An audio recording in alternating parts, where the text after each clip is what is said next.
Hey guys, welcome back. So today we're going to be doing some tortoiseshell nails 3 different ways, and we're only using Born Pretty products. So this is from their jelly collection. It's a jelly orange, which you're definitely going to need, and then the rest are from the Cozy Hearth milky jelly collection.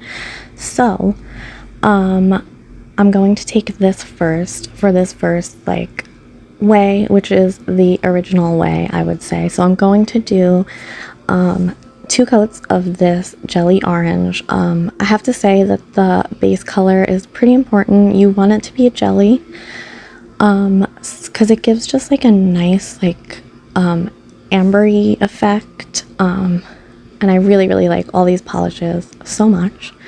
So I do my 1 coat, I cure for 60 seconds, and then we move on to the second coat, which you see right here. It just deepens up the color, and then I cure that again, and then we move on to the Tortoise nail art, which is super simple.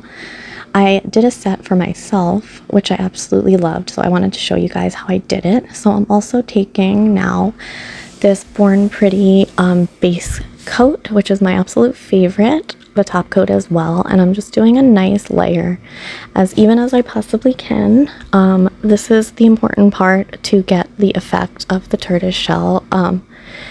You can also use obviously blooming gel, but I don't have any, and I always never have any problems using a base gel to get a blooming effect. So I'm going to take number 6, which is a jelly black from that Cozy Hearth collection, and I'm just going to make some dots around. And I've come to find that the less perfect that you make them, the better it looks. I kind of drag it around a little bit, which helps to make the dots look not so perfect. And then I'm taking number 4, which is like a really nice jelly deep coffee brown shade, and I'm just putting some more dots of that around, kind of mixing a tiny bit into the black, and it's so easy. Also, you want to make sure that you don't make the blobs, the dots, too big, because I have gotten a bumpy effect previously when attempting this. So I'm holding it upside down to kind of let everything level out, and it works perfectly fine. Just be careful not to use too much of one color because you don't want a bumpy effect. You want it to be smooth, and I think this turned out perfect. So here's that top coat, my absolute favorite that I told you about. I'm just going to top it and cure it, and then we're going to move on to the next nail.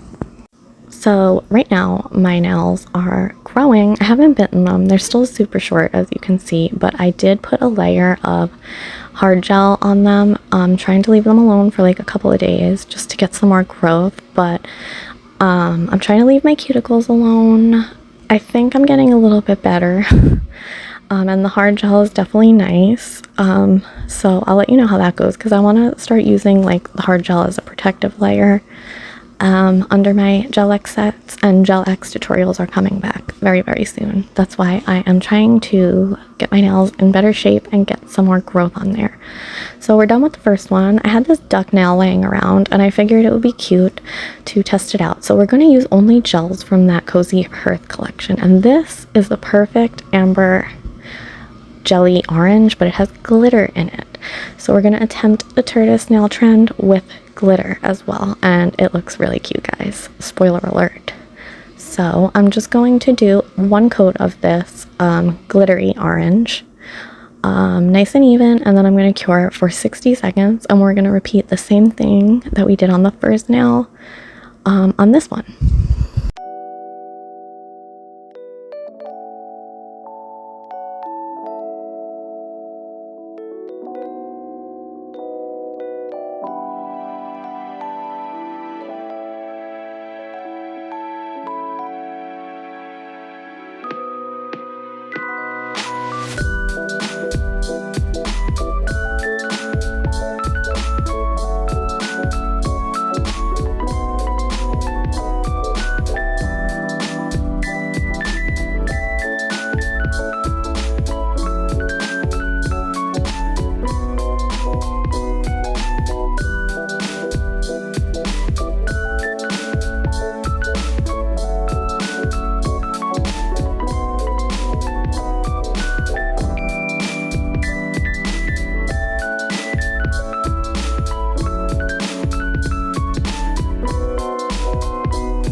So for this next nail, we are going to use number 2 from that collection, and it's a super nice nude base color, and we're going to do a French tip. Same thing all over again, but I just want to show you the different ways that you can do this. So I do end up doing 2 coats of this. I love this nude. Honestly, it's one of my favorites. This whole cozy Hearth collection I love so much, and the fact that you can do tortoiseshell nails with it is perfect. And they're just perfect for fall. So pretty. So I'm going to do this, cure it, do another coat, and then we're going to do the design.